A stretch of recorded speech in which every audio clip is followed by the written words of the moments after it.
Jaime Hernández de la Torre, ¿digo bien? Perfectamente. Bienvenido a tu exposición, a tu programa. Muchas gracias.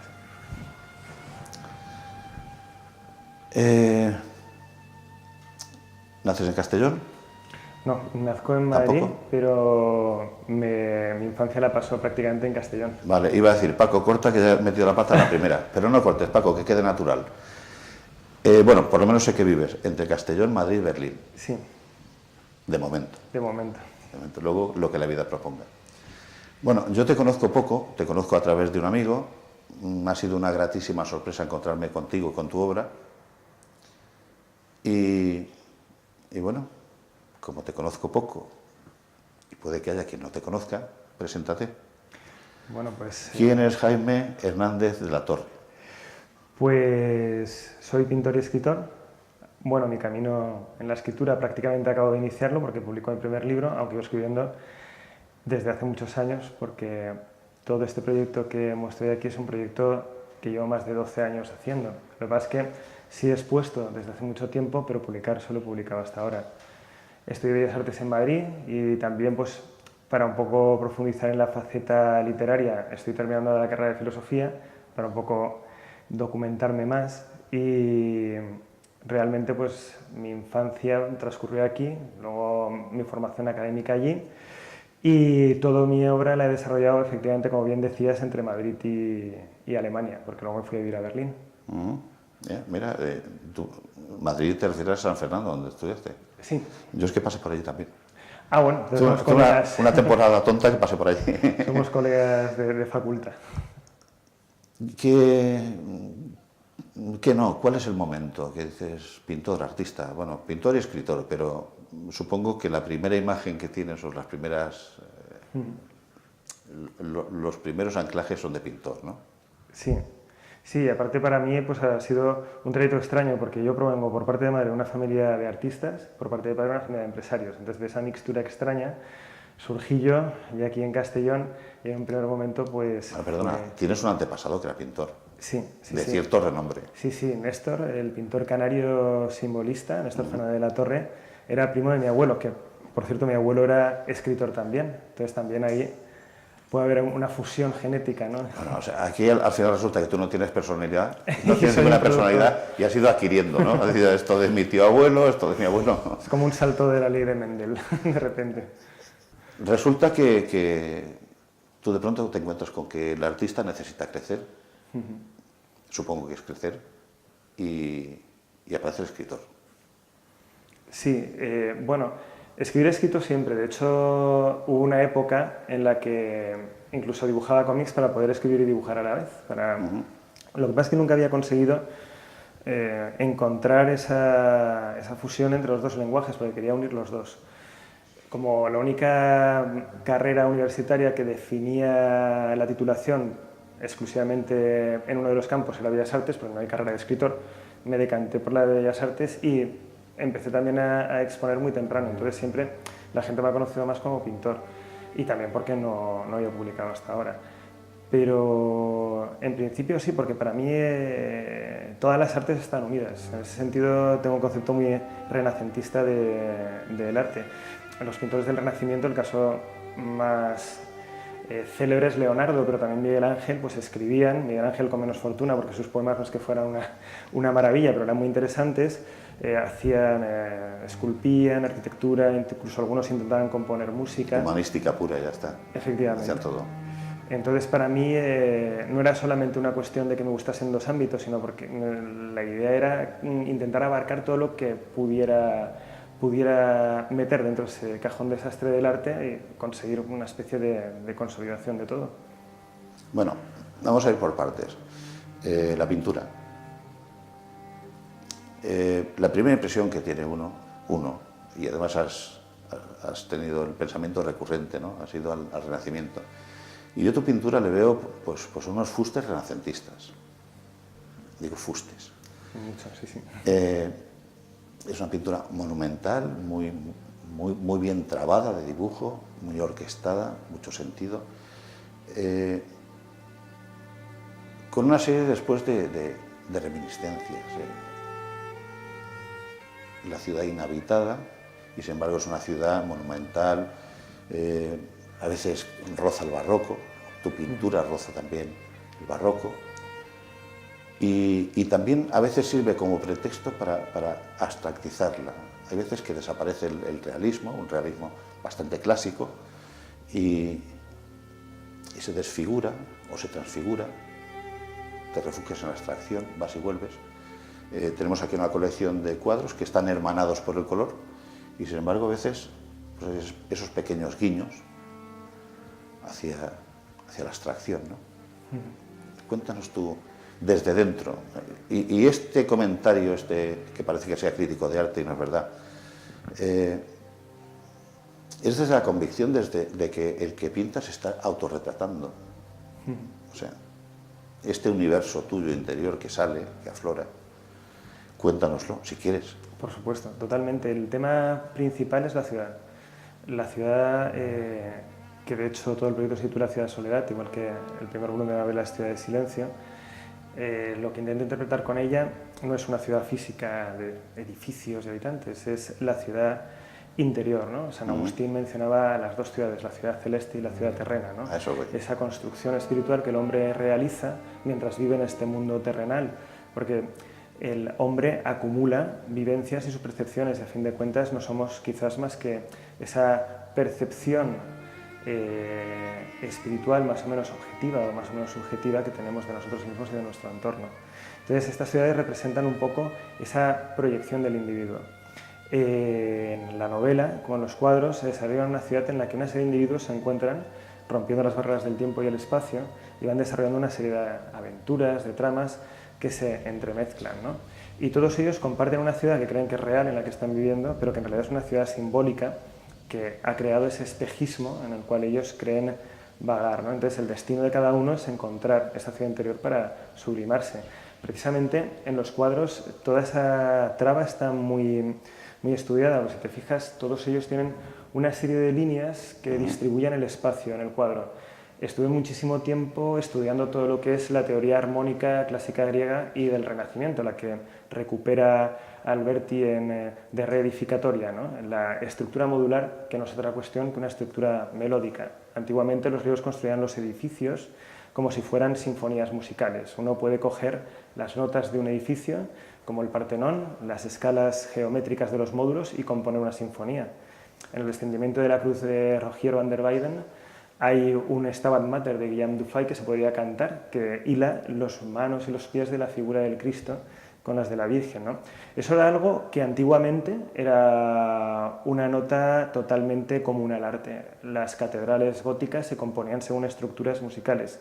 Sí, además era un canon, se aplicaba, sí, o sea, se aplicaba con naturalidad, había que hacerlo así.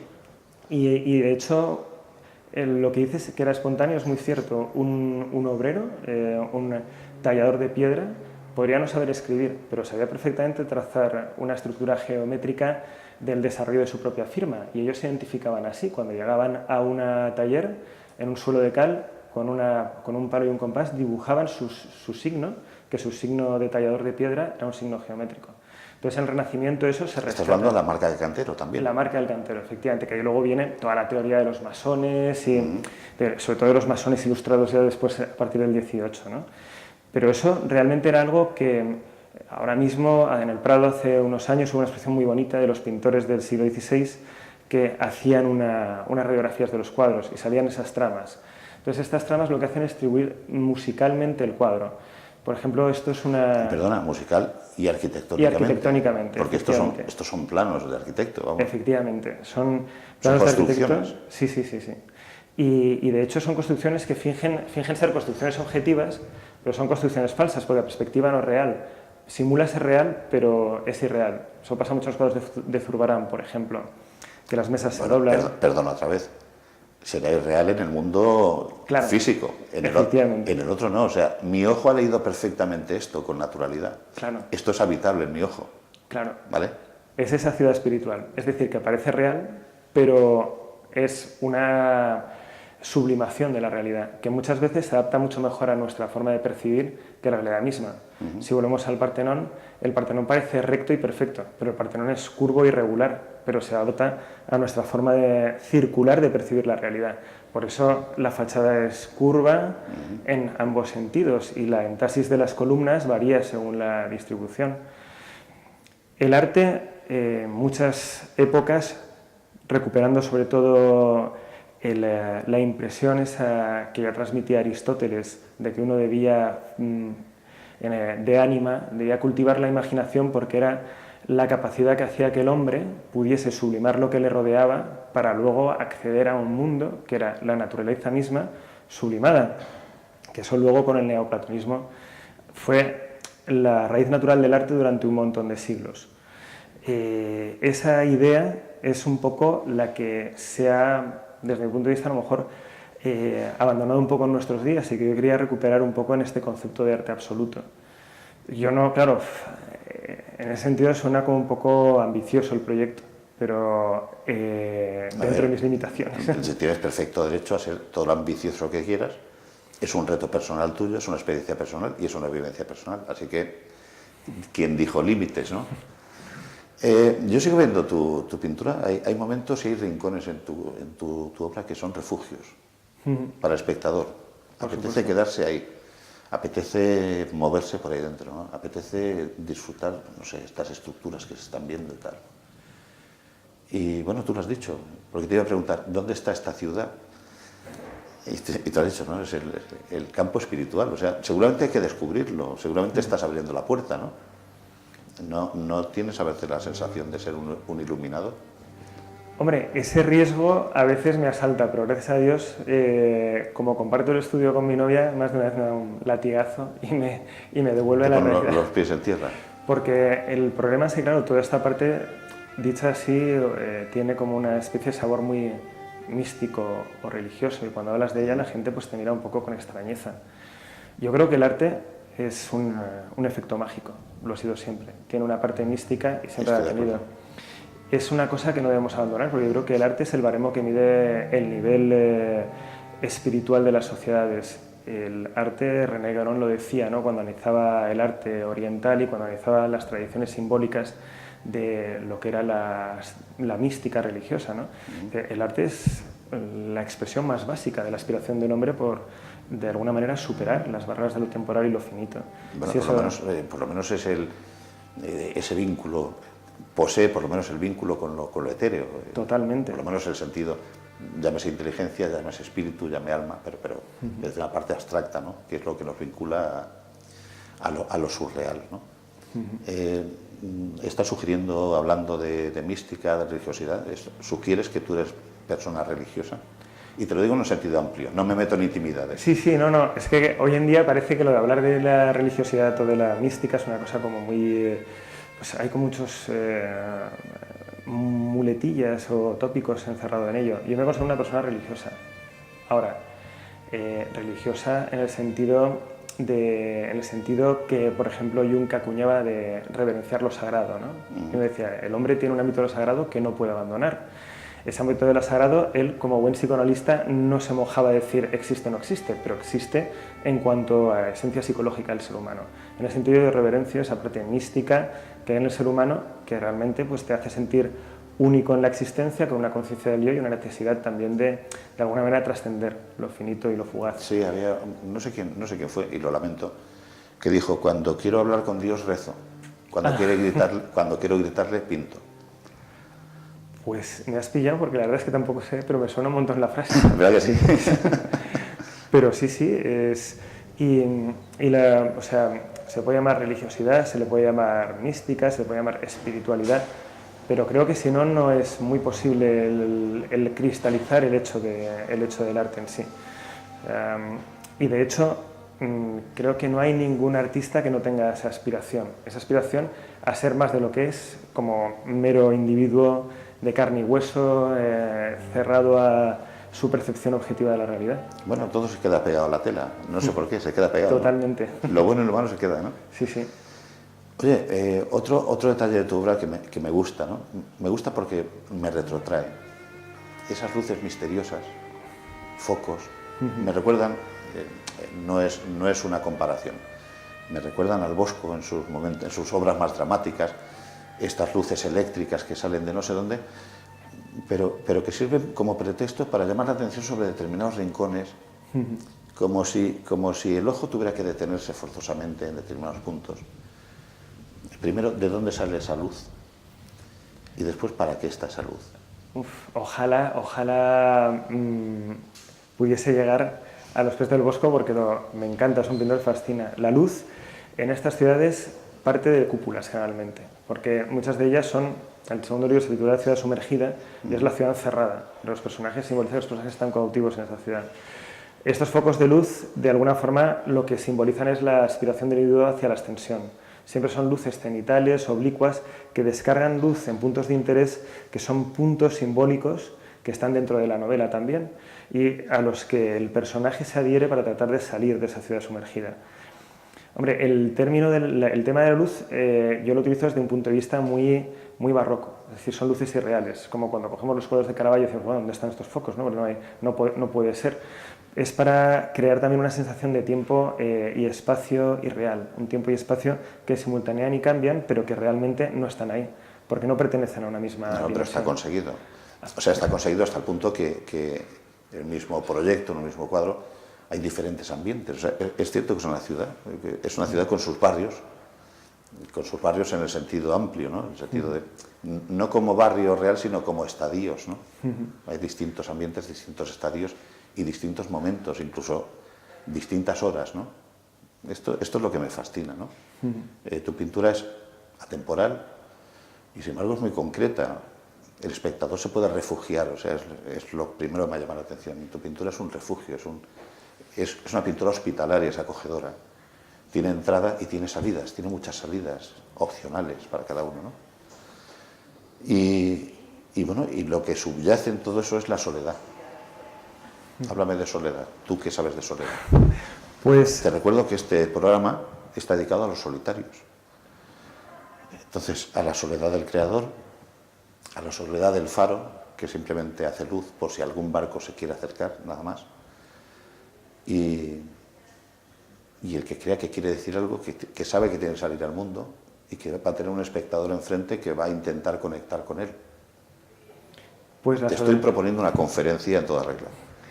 Pues la soledad es el tema básico. Y aparte el origen del tema fundamental de Ciudad Soledad tiene un motivo muy solitario.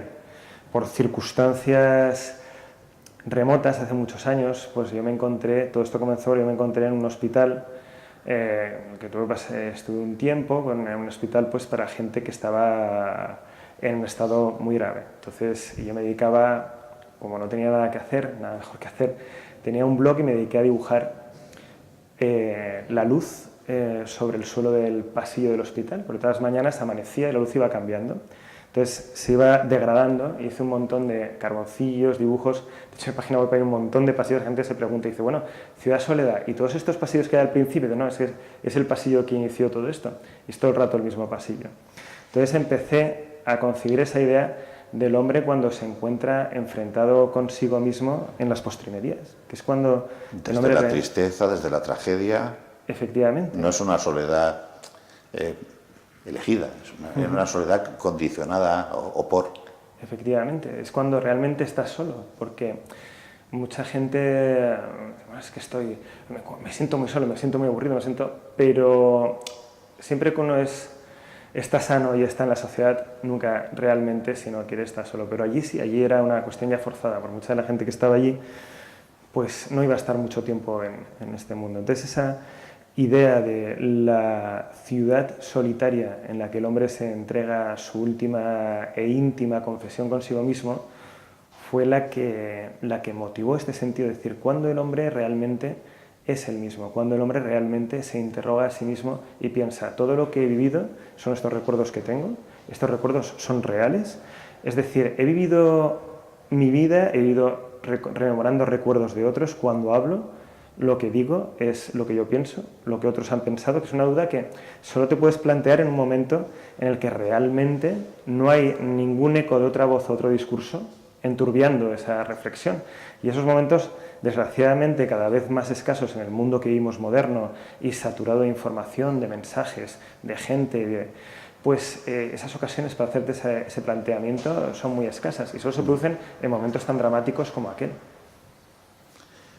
O sea, me has hecho un despliegue de existencialismo total, ¿no? Totalmente. Bueno, es que soy un fanático de Sartre también, pero bueno, eso es... Me encanta, de hecho, el existencialismo y esa escena... No, es que se ve.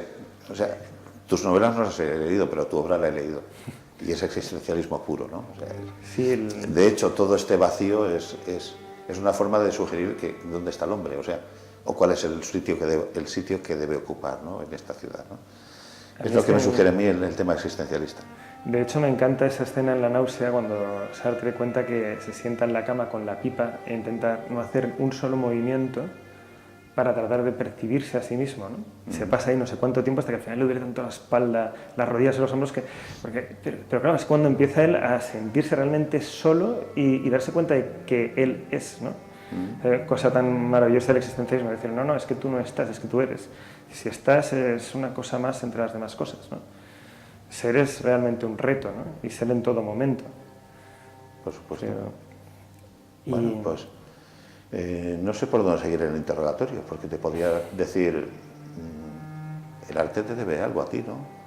O tú se lo debes al arte. O cómo está el tema, ¿está compensado? Yo creo que yo debo todo al arte porque realmente no sé qué hubiera hecho si no pudiera pintar o escribir. Es decir, para mí hubiera sido una tortura existir sin poder dibujar, pintar o escribir. Es lo que todos los días, aparte siempre me están diciendo, no, es que no descansas nunca, no, el domingo te pones...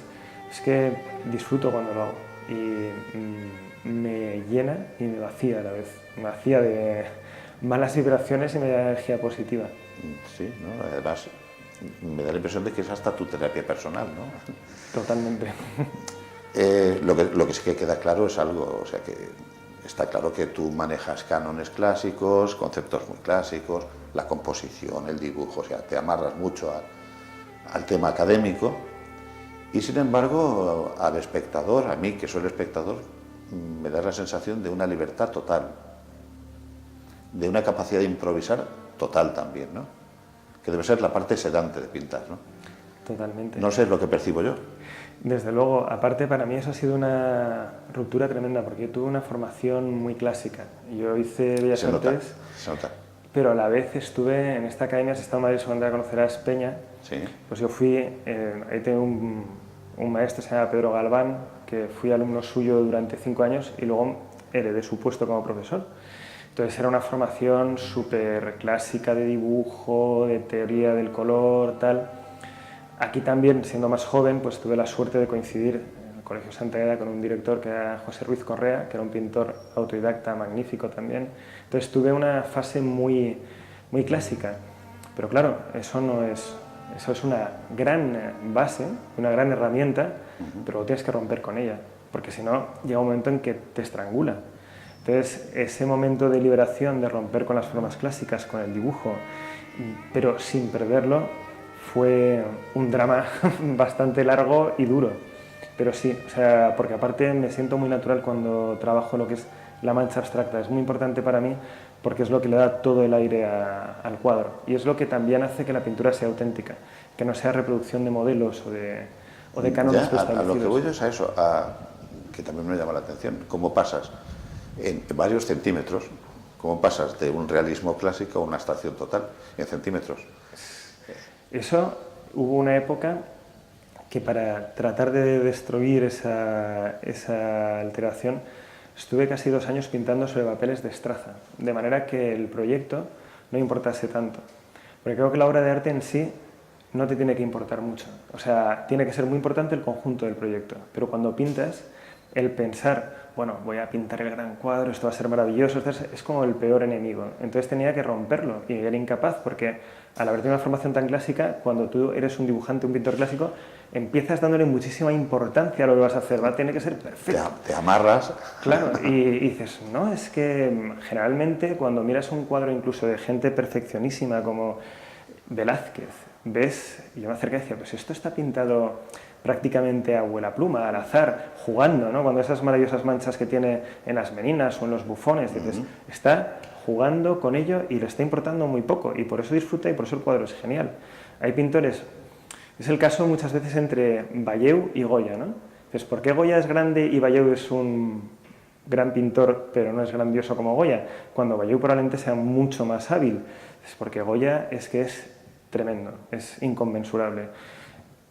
A veces dibuja fatal y sin embargo el cuadro es fascinante, porque está siendo él en todo momento y una intensidad de aplicación sobre la obra terrible. Y sin embargo ves el retrato ecuestre de Palafox, por ejemplo, que el caballo es horrible y las manchas, pero son unas manchas maravillosas, ¿no? Y es algo, dices, es que es totalmente en todo momento él mismo, no está pensando en ser otro mejor, no está pensando en ser, no, soy el gran pintor de corte, tengo que hacer un gran... No, estoy disfrutando. Libre, se siente absolutamente libre. Sí, sí. Eso es tener personalidad. Y es, claro, pero vencer eso a la hora de, o sea, vencer el ego a la hora de pintar, eso es, o a la hora de hacer cualquier cosa, es que es terrible. O sea, es que no sé si es vencer el ego o vencer un poco esta ortopedia académica, es decir, claro. A ver, es que esto no te puede saltar el canon, no, el otro canon, claro, tal y tal. Llegar a la libertad desde una argumentación técnica y que se te vea suelto y libre, pues tiene mucho mérito. O sea, en este sentido tú tienes mucho mérito y además te sientes muy libre, que además se nota. Pero me falta mucho todavía, estoy ahí cerrado todavía. Para ser libre. No, de momento te has dejado mucho campo para improvisar. Eso es sentido de la libertad, ¿no?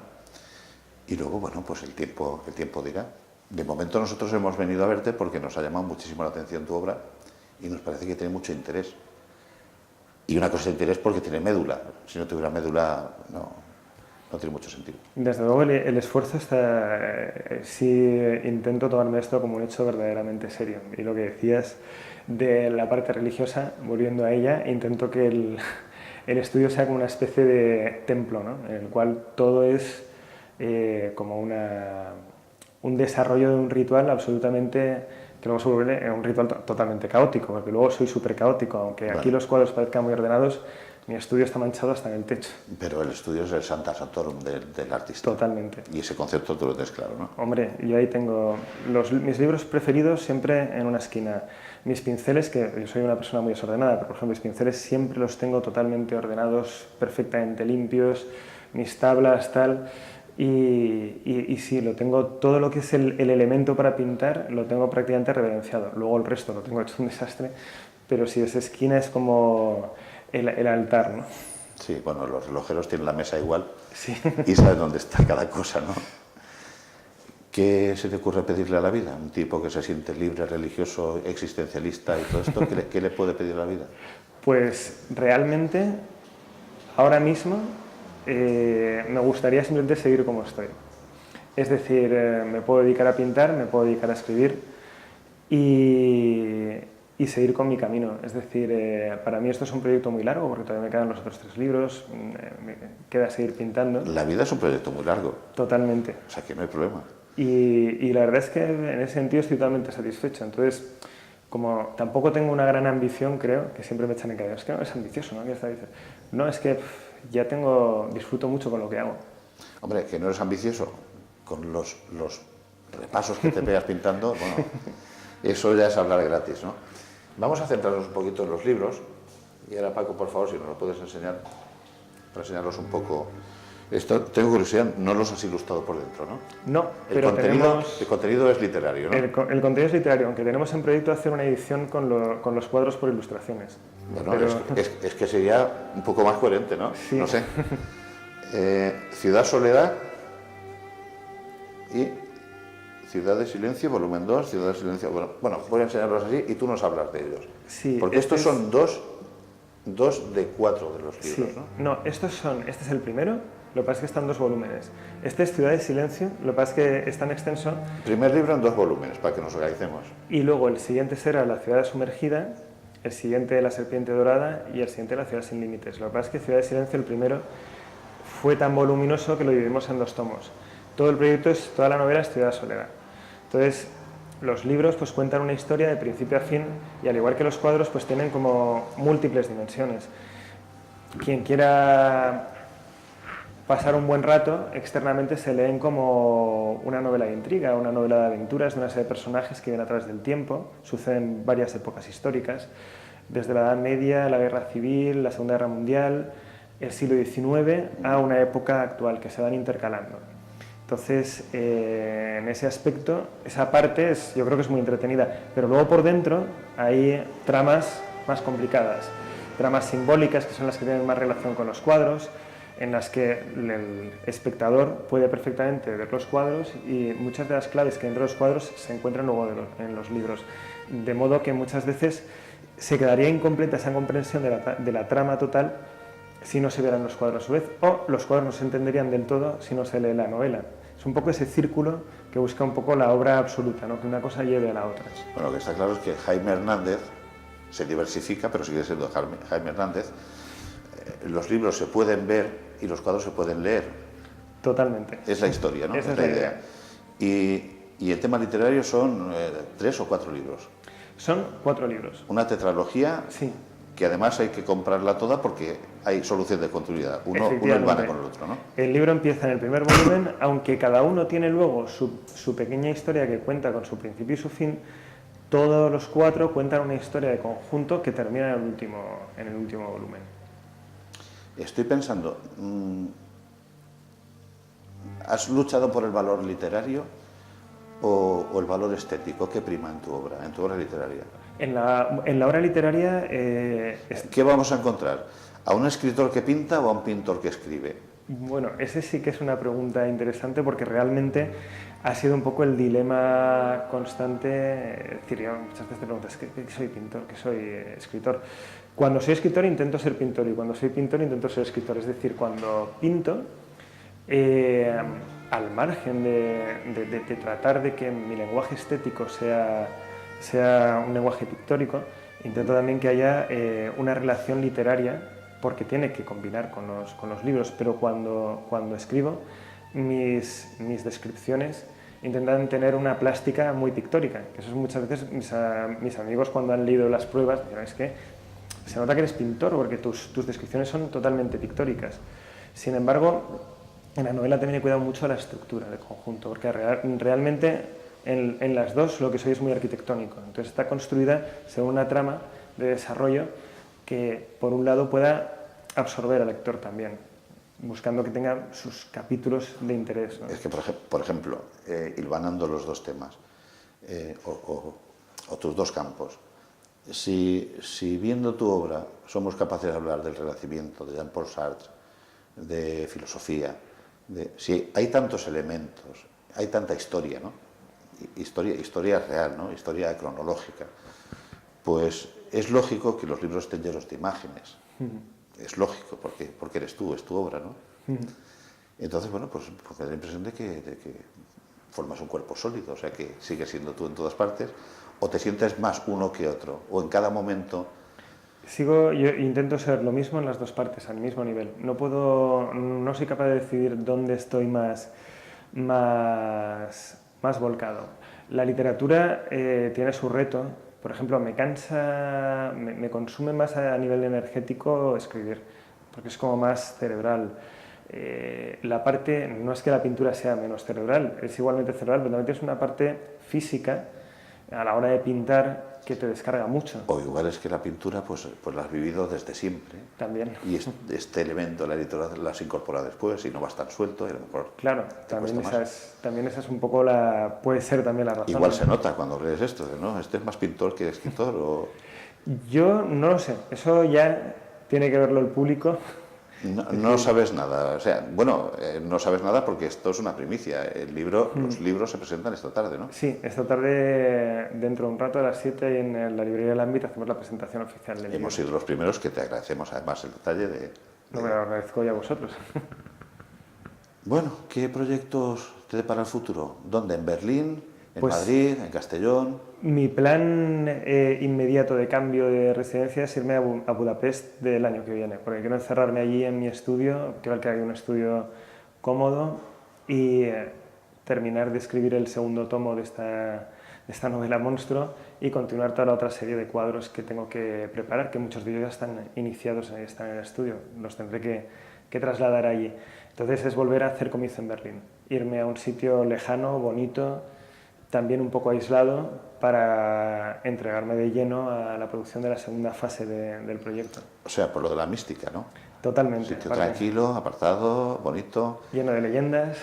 Oye, pues igual tú en alguna reencarnación fuiste anacoreta o algo de eso, ¿no? No tengo ni idea. De todas formas, me gusta mucho también, al margen de eso, la buena vida, la buena mesa y los placeres de la vida. Entonces, el ascetismo es una cosa que quizás es más dentro ya del estudio, pero luego soy una persona que disfruta mucho de la vida. Diógenes pensaba igual. Sí, la secta del perro para mí es una cosa que admiro mucho, esa situación. Esto no es un golpe bajo, ¿eh? Esto es cultura, ya está. A mí los cínicos es una de las escuelas filosóficas que más interesantes me parecen y está muy olvidada hoy en día, de hecho. Sí, está ganando vigencia el hombre. Oye, viendo tu obra en su conjunto y todo esto, tú no te has planteado a efectos prácticos el tamaño de los pisos y de las viviendas últimamente, ¿no? Sí, eso siempre... O pintas para entes públicos o para el hall del aeropuerto X, no sé. Eso decía yo antes, que la ruptura, la quiebra del antiguo régimen había perjudicado, porque con estos tamaños el hecho de que hubiese más nobles y más palacios me hubiera venido económicamente fenomenal. Pero sí, la verdad es que la salida de estos cuadros grandes es más complicada. Y de traslado también, porque como son tablas, muchas veces, pues a veces para colgarlos las pasamos canutas. ¿Y por qué formato grande? O sea, dime que una ciudad así no te cabe así. O sea. Claro, es lo de crear el universo, ¿no? Me sentía más... Yo cuando pinto me aíslo mucho y me pierdo mucho en lo que estoy pintando. Es como cuando escribo, ¿no? Que me desconecto totalmente. Me pueden hablar, prácticamente no me voy a enterar. Muchas veces pues, hay gente cuando ha estado conmigo en el estudio que se vuelve loca porque me repiten 3 veces lo mismo, pues estoy metido, ¿no? Entonces, el cuadro quería que fuese grande porque me quería meter en ese universo, quería perderme en toda esa marabunta de detalles arquitectónicos por sus pasillos, como si estuviese caminando por dentro de él. Claro, en un cuadro pequeño también se puede hacer, la imaginación no conoce fronteras espaciales. No, pero mientras te comento esto, tengo la absoluta convicción de que a ti se te quedan pequeños los cuadros. Te falta espacio. A veces sí, o sea, me he tenido que poner límites, porque si no ya en el estudio no cabían, pero por mí, si pudiese permitirme el lujo, pintaría cuadros de 5 o 6 metros. No, es que yo tu pintura la veo mural. Totalmente. Lo que pasa es que si ya es difícil estos cuadros de este formato, que hoy en día alguien te encargue de pintar murales de ciudades ya es como complicadísimo. No lo sé, pero es que tu pintura tiene... Como tiene es tan constructiva, o sea, tiene tanta armonía y tal, yo es que creo que falta espacio, que tú te mereces una pared de muchos metros. A ver tu ciudad dónde acababa. Es que tengo curiosidad por saber dónde están las afueras. ¿Hay afueras aquí? No, de hecho, el leitmotiv de todo el proyecto es la búsqueda del límite. Es decir, ese límite al ser humano, ¿no? En el que las ciudades, muchas de ellas, flotan sobre ríos o sobre el vacío. Entonces, la ciudad como límite es el límite del espíritu y de la memoria, el límite de la mente, que es el límite que impone la vida. Pero si el ser humano es mucho más que la vida temporal, carece de límites, su ciudad es infinita. Es que es eso, es que esto, por más que la secuencia la abras o abras el campo, siempre será secuencia sobre secuencia, sí, de más de lo mismo, infinitamente. De hecho, generalmente una perspectiva cónica objetiva tendría una sola línea de tierra y una sola línea de horizonte. Yo trabajo con varias líneas de tierra, varias líneas de horizonte, de manera que abro el espacio para crear una ficción de infinitud, ¿no? Para crear esa perspectiva circular, ¿no?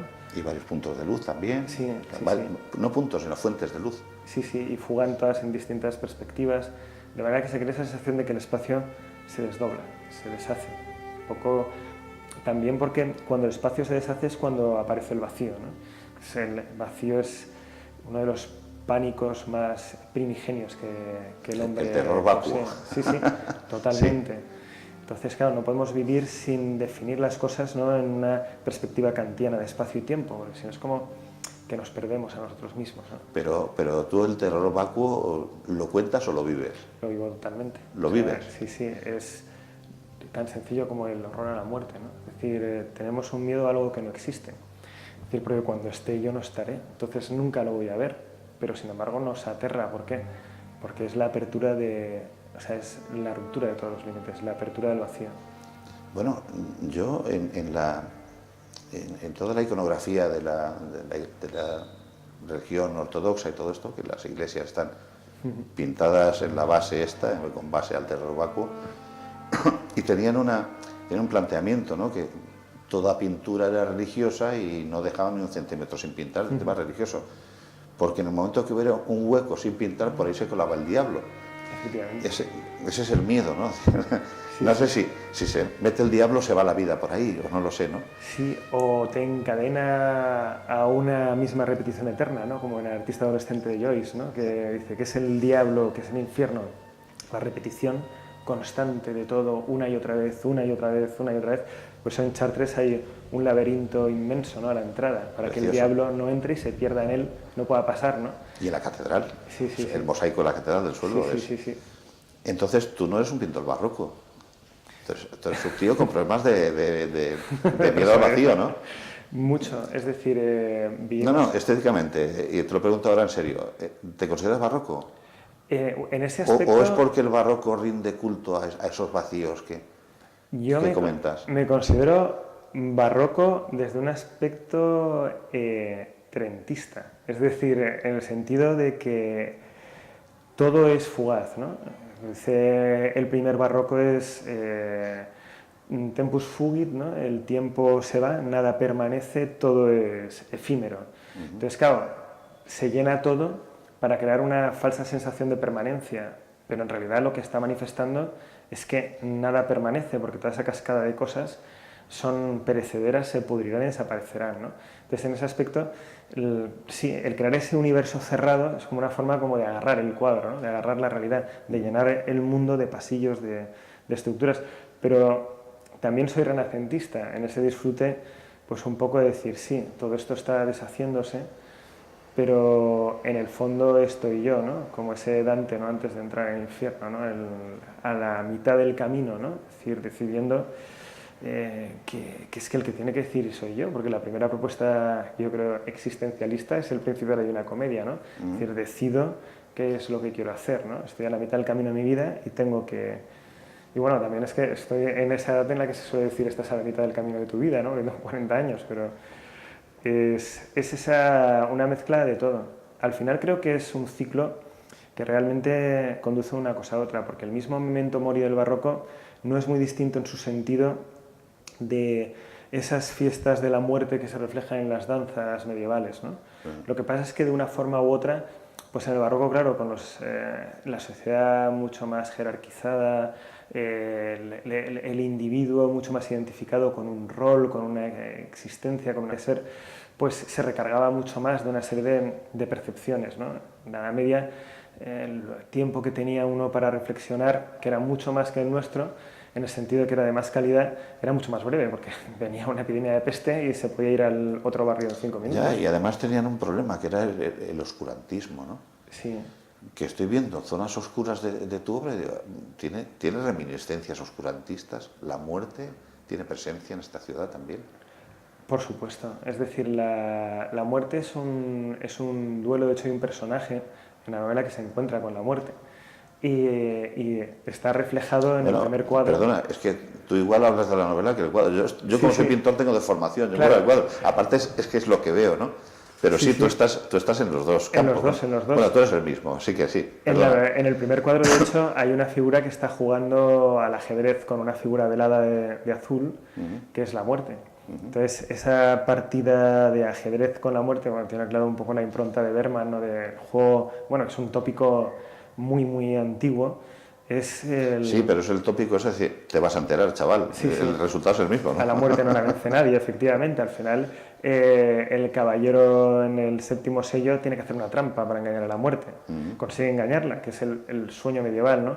Pero nunca la vences. Puedes hacer una pequeña trampa Y tiene esa reflexión totalmente, porque estas ciudades son lo que decíamos antes, representan el universo que uno construye a lo largo de su vida y con el que posiblemente se encontrará en un momento dado cuando haya muerto y reencontrará todo lo que han sido sus vivencias, las construcciones que generó o que fue capaz de inspirar en vida.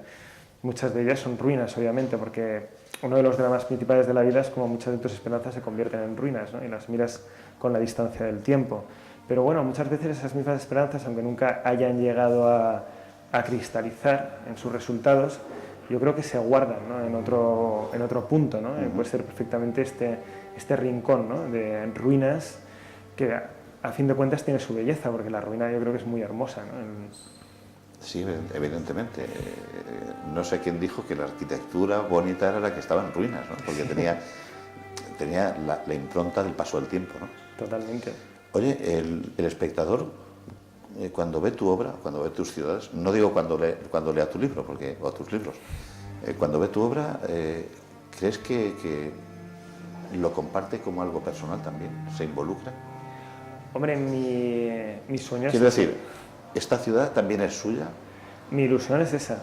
Es decir, mi ilusión es crear un vínculo entre el espectador. A mí lo que sería fascinante es que la gente viniera y te quisiera hablar. Es decir, oye, mira, es que he visto este cuadro, me ha gustado, quiero que ha significado algo para mí. O he leído el libro, he visto los cuadros y esto y me ha evocado algo y quiero compartirlo contigo. Ojalá, ese es el aspecto, porque realmente el tema este de la ciudad como construcción de las vivencias, como impronta construida por el ser humano, no es una reflexión que remita a mi propia ciudad. Pretende ser la ciudad de todos, pretende ser esa, lo que decíamos citado antes a San Agustín. Es una propuesta que haces, ¿no? Sí, sí. A ver, esta es mi ciudad, estáis invitados. Sí, si es vuestra, pues la vuestra también. Puede que haya alguna parcela, alguna casa que sea vuestra. Sí. Oye, es que estoy apretando un poco porque Paco nos dice que se nos acaba el tiempo. ¿Cuánto hay de estoico en todo esto, el estoicismo? No, tengo la impresión de que planea por aquí, ¿no? Hombre, es que el tema de la providencia es algo muy interesante, ¿no? Esa cuestión estoica de todos formamos parte de un mismo hilo, ¿no? Y esa materia, esa energía nos construye y nos devora a todos, y todos estamos en ella. Yo es que prefiero quedarme, no entro en lo de la providencia, entro en la figura puramente estoica, o sea, no puedo hacer nada por evitar lo que tenga que ocurrir, ¿no? Efectivamente, y me entrego a la ataraxia y alcanzo, a través de la apatía alcanzo la ataraxia, pero es aceptar el devenir del estoico, ¿no?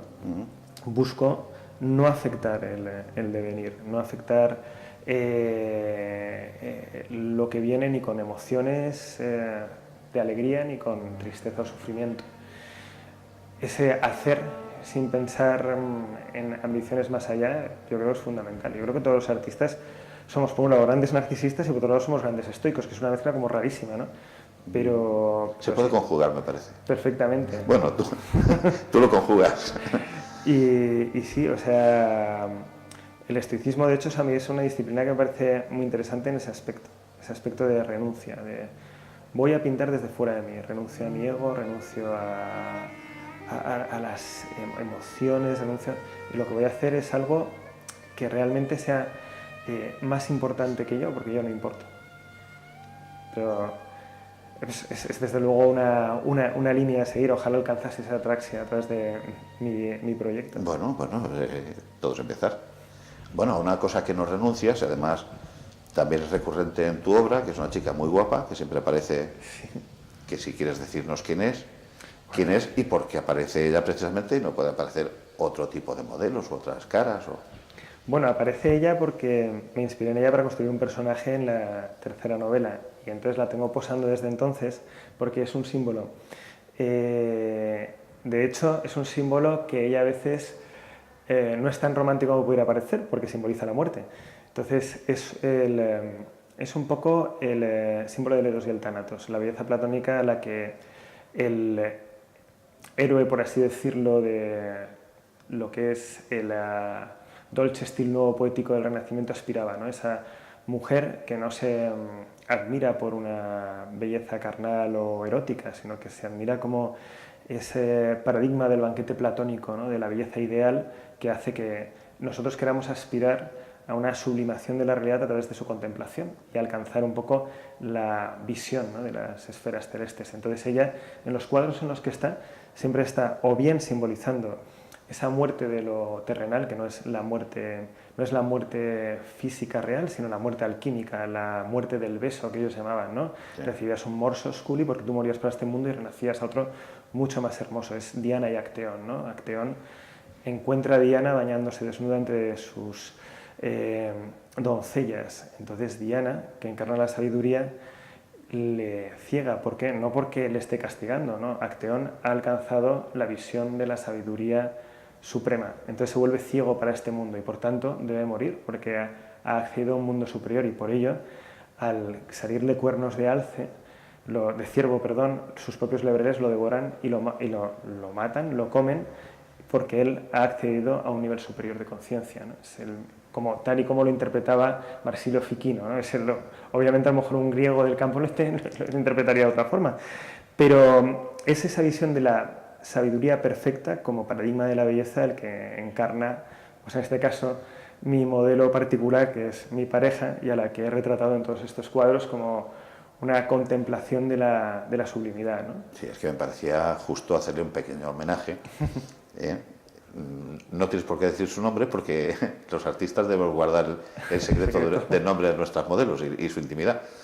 Pero bueno, queda esa nota y queda también la nota poética, porque fíjate qué curioso que hemos estado hablando de pintura, de filosofía, de historia, de literatura y tal, y el vínculo común ha sido la poética. Qué curioso, ¿no? Sí. Y tú no eres poeta, ¿no? Bueno, sí escribo poesía en los ratos libres, ¿también? Pero desgraciadamente, bueno, la idea desde luego es más adelante publicar un libro de poesías. Lo tenemos en camino y de hecho se publicará. Pero esa es una faceta que sí que todavía me siento un poco débil e indeciso en ella. Pero sí vamos a publicar un libro de poesías después de la novela, del primer tomo de Ciudad de Silencio. Nos enteraremos, ¿no? Por supuesto. Bien. Bueno, Jaime, se nos ha acabado el tiempo. Quiero agradecerte muchísimo que nos hayas recibido, Gracias a vosotros. Que nos hayas mostrado tu universo ampliamente y desde la esencia. Y desearte toda la suerte del mundo, todo el éxito del mundo en tu proyecto urbanístico de vender ciudades. Ahora vas a vender ciudades. Y nada más. Es una obra que merece mucha atención y merece detenerse en ella. O sea, es un artista, en mi opinión, con mucha médula. Y bueno, como no tenemos nada más que decir ni mucho más que aportar, te dejo que seas tú el que despida el programa. Di lo que quieras, tu cámara es esta. Y despídete como tú quieras. Siéntete feliz. Pues un saludo muy cariñoso al Faro de los Solitarios.